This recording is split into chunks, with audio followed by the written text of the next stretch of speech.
महायुतीचे उमेदवार सुजय विखे यांच्या प्रचारासाठी पंतप्रधान नरेंद्र मोदी अहमदनगरमध्ये आयोजित प्रचार सभेसाठी आले होते। यावेळी प्रचार सभेमध्ये बोलताना मोदींनी राष्ट्रवादी काँग्रेसचे अध्यक्ष शरद पवार यांच्यावरती हल्लाबोल केलाय। शरदराव, तुम्ही तर काँग्रेस सोडली होती, परंतु तुमच्या पक्षाचं नाव तर तुम्ही राष्ट्रवादी असं ठेवलंय, परंतु तरीही तुम्ही त्यांच्या सोबत आहात असं म्हणत पंतप्रधान नरेंद्र मोदी यांनी अहमदनगर इथे आयोजित प्रचार सभेमध्ये राष्ट्रवादी काँग्रेसचे अध्यक्ष शरद पवार यांच्यावरती हल्लाबोल केलाय।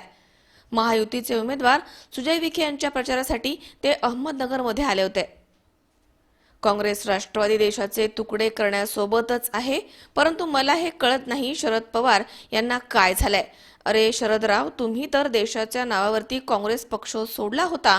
देशात 2 पंतप्रधान असण्याच्या गोष्टीवर तुम्ही कधीपर्यंत गप्प बसाल? काँग्रेसशी हातमिळवणी केल्यानंतर तुम्हीही विदेशी चष्म्यामधनं पाहत आहात। तुम्ही तर पक्षाचं नाव राष्ट्रवादी ठेवलंय। हे काय जनतेच्या डोळ्यामध्ये धूळ फेकण्यासाठी ठेवलंय का? छत्रपती शिवाजींच्या धर्तीवर असून तुम्हाला झोप कशी येते, असा सवाल त्यांनी उपस्थित केलाय। कहां गए साथियों?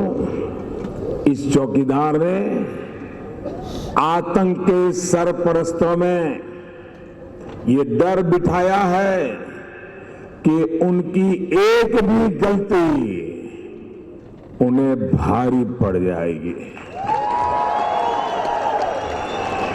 ये चौकीदार उन्हें पाताल से भी खोज करके निकाल लाएगा और उन्हें सजा देगा। भाई और बहनों, याद करिए, पहले जो सरकार थी वो पाकिस्तान के सामने, दुनिया के सामने कैसे कमजोर लगती थी।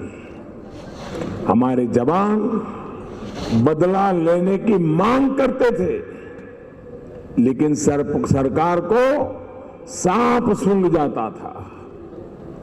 चौकीदार की सरकार पाकिस्तान में आतंकियों के घर में घुसकर मारने के लिए अपने सपूतों को इजाजत देती है।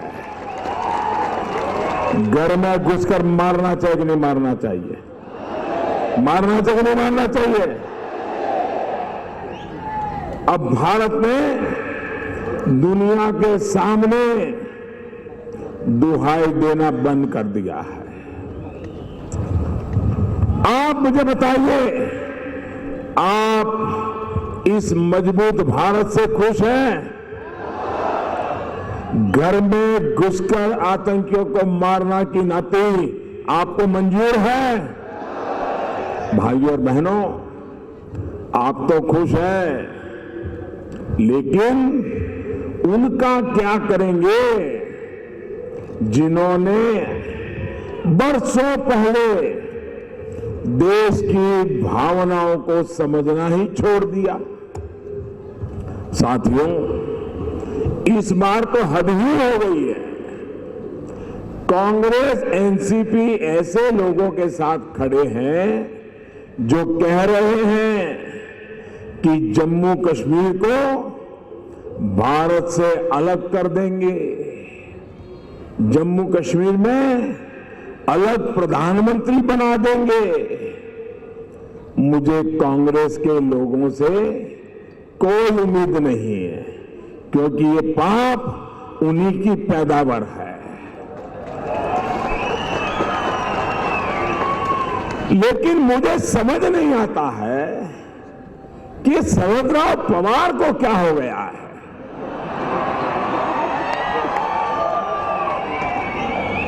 अरे शरदराव, आपने तो देश के नाम पर कांग्रेस छोड़ दी थी, कांग्रेस को तोड़ दी थी।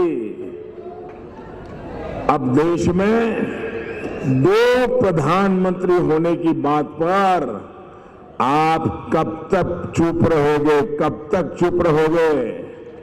ये 2 प्रधानमंत्री वाली बात आपको मंजूर है? जिस कश्मीर के लिए देश के हजारों जवानों ने बलिदान दिया, क्या वो कश्मीर के टुकड़े होने देंगे? क्या कांग्रेस से फिर हाथ मिलाने के बाद आप भी विदेशी चश्मे से भारत को देखने लग गए। अरे शरद राव, आपकी पार्टी का नाम तो राष्ट्रवादी रखा है आपने। क्या ये नाम भी जनता की आंख में धूल झोंकने लिए डाला है क्या?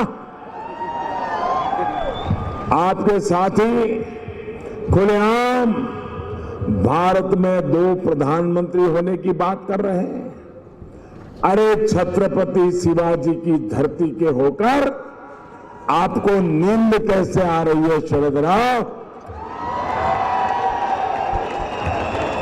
भाई और बहनों, कांग्रेस जम्मू कश्मीर से सेना को हटाने की बात कर रही है।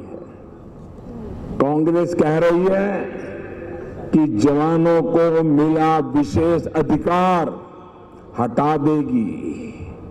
मैं महाराष्ट्र और देश के फर्स्ट टाइम वोटर से भी पूछना चाहूंगा, जो पहली बार 21वीं सदी में पैदा होने के बाद इस बार देश की सरकार के लिए वोट देने के लिए जाने वाले हैं, जिन्होंने 18 साल पूरे किए हैं, मैं उनसे अपील करना चाहता हूं, क्या देश की सुरक्षा पर पहले की सरकारों का कमजोर रवैया ये मेरे नौजवानों को मंजूर है? मंजूर है? क्या राष्ट्रीय सुरक्षा से समझौता इन लोगों को मंजूर है? क्या 21वीं सदी का भारत ऐसे कमजोर देश के तौर पर होनी चाहिए? भाई और बहनों, जब देश सुरक्षित रहेगा तभी हर देशवासी का हित भी सुरक्षित होगा, देश का भविष्य सुरक्षित होगा। मुझे खुशी है कि पूरा देश राष्ट्र रक्षा के लिए एक सुर में बात कर रहा है।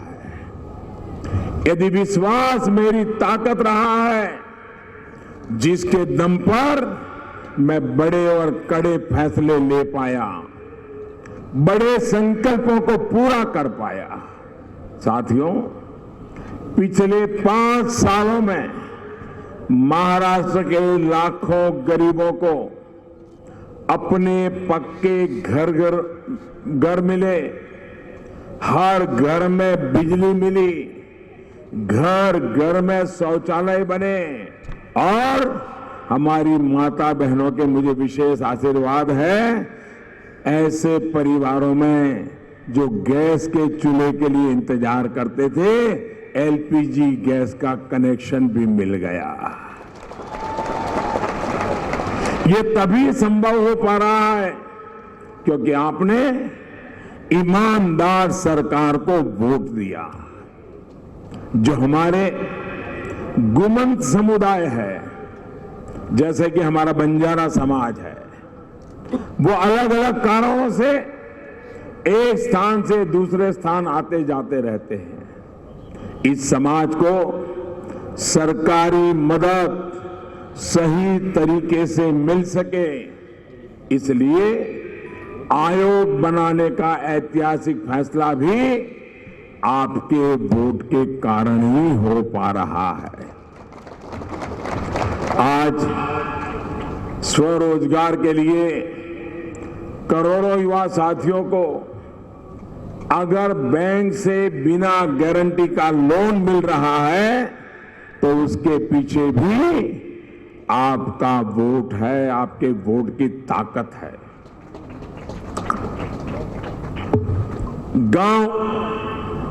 गांव में सड़कें असेल, मुख्यमंत्री सडक योजना असेल, सार्वजनिक बांधकाम विभागाच्या माध्यमातून ओडीआर एमडीआर स्टेट हायवे असतील, अहमदनगर शहरासाठी बायपास आणि फ्लायओव्हर असेल, जिल्ह्यातील सर्व राष्ट्रीय महामार्गासाठी 4524 किलोमीटरचा आपण पक्के रस्ते या 5 वर्षाच्या कालखंडामध्ये बांधले।